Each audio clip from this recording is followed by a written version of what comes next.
क्या आपके पीरियड समय पर नहीं आते हैं? यह पीसीओडी का संकेत हो सकता है। महिलाओं में तेज़ी से बढ़ रही पीसीओडी की समस्या को बिल्कुल नज़रअंदाज ना करें। नमस्कार दोस्तों, मैं हूं डॉक्टर गीता। क्या आपके पीरियड्स अनियमित रहते हैं, वज़न बढ़ रहा है या चेहरे पर बार बार पिंपल्स हो रहे हैं, तो यह पीसीओडी के संकेत हो सकते हैं। पीसीओडी यानी पॉलीसिस्टिक ओवरी डिजीज़ एक हार्मोनल समस्या है। इससे महिलाओं के अंडाशय यानी ओवरी में कई छोटे छोटे सिस्ट बन जाते हैं, जिससे हार्मोन्स का संतुलन बिगड़ जाता है और पीरियड्स का ओव्यूलेशन प्रभावित हो सकता है। पीसीओडी के लक्षण जैसे अनियमित पीरियड्स या पीरियड्स का ना आना, कई महीनों तक पीरियड्स का ना आना, पेट के निचले हिस्से दर्द, चेहरे पर पिंपल्स और मुहासे, चेहरे, छाती या पेट पर अतिरिक्त बालों का झड़ना, वजन बढ़ना या घटाना बहुत मुश्किल, थकान और कमजोरी महसूस होना, गर्भधारण करने में कठिनाइयाँ, और जो मोस्ट कॉमन हो चुका है वही है गर्भधारण करने में कठिनाइयाँ। पीसीओडी क्या होता है? पीसीओडी मैंने आपको पहले भी समझाया था। इसमें क्या होता है, महिलाओं के हार्मोन्स एस्ट्रोजन, प्रोजेस्टेरोन, इंसुलिन आदि का असंतुलन हो जाना। जैसे एस्ट्रोजन कहा मैंने, तो इसमें क्या है कि एस्ट्रोजन महिलाओं का मुख्य हार्मोन है। यह पीरियड्स को नियमित रखने, अंडाशय के सही काम करने और महिलाओं के शारीरिक विकास में महत्वपूर्ण भूमिका निभाता है। जो प्रोजेस्टेरोन है वह हार्मोन जो ओव्यूलेशन यानी अंडा निकलने के बाद यह गर्भाशय में गर्भधारण के लिए तैयार करता है। पीसीओडी में ओव्यूलेशन सही से नहीं होने के कारण प्रोजेस्टेरोन कम बन सकता है, जिससे पीरियड्स अनियमित हो जाते हैं।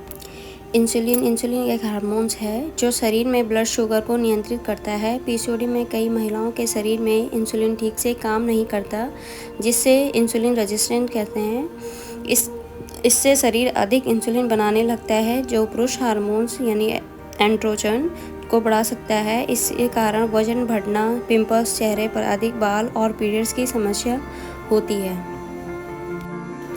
पीसीओडी से जुड़ी संभावित समस्याएं: गर्भधारण में कठिनाइयाँ, ओव्यूलेशन न होने के कारण गर्भधारण में परेशानी हो सकती है। टाइप 2 डायबिटीज़ का बढ़ा हुआ जोखिम, इंसुलिन रेजिस्टेंस की वजह से डायबिटीज़ का खतरा बढ़ सकता है। हाई ब्लड प्रेशर, पीसीओडी में होने वाले हाई बीपी जोखिम को बढ़ा सकता है। हाई कोलेस्ट्रॉल, खराब कोलेस्ट्रॉल बढ़ सकता है, जिससे हृदय रोग का खतरा बढ़ सकता है। हृदय रोग का खतरा, बीपी, डायबिटीज़ और कोलेस्ट्रॉल बढ़ने से हार्ट डिजीज़ का जोखिम बढ़ सकता है।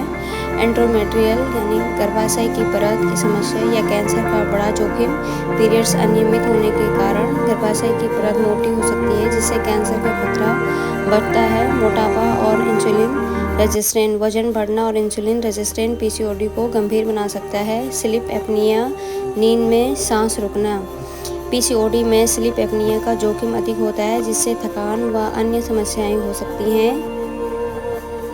पीसीओडी मैनेज करने के प्रभावी उपाय: हेल्दी और संतुलित आहार लें, नियमित व्यायाम करें, वजन को नियंत्रित रखें, स्ट्रेस मैनेज करें, हार्मोन बैलेंस के लिए योगासन करें, पर्याप्त और गुणवत्तापूर्ण नींद लें, इंसुलिन रेजिस्टेंस को कंट्रोल करें, डॉक्टर की सलाह और नियमित जांच।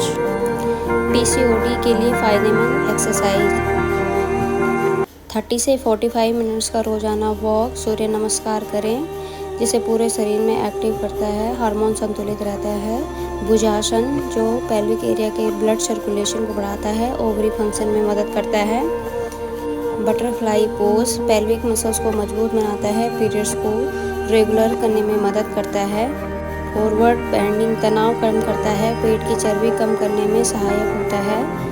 ब्रिज पोज थायराइड और ओवरी फंक्शन में सुधार करता है। क्वाड्स 15 to 20 रिपीटेशन 3 सेट्स वजन कम करता है, हार्मोन्स बैलेंस और मेटाबॉलिज्म बढ़ाता है। Pelvic tilt exercise pelvic muscle को मजबूत बनाता है, पीरियड्स पेन और लोअर बैक पेन में राहत। आपका एक सब्सक्राइब हमें ऐसी और उपयोगी हेल्थ वीडियो बनाने के लिए प्रेरित करता है। धन्यवाद।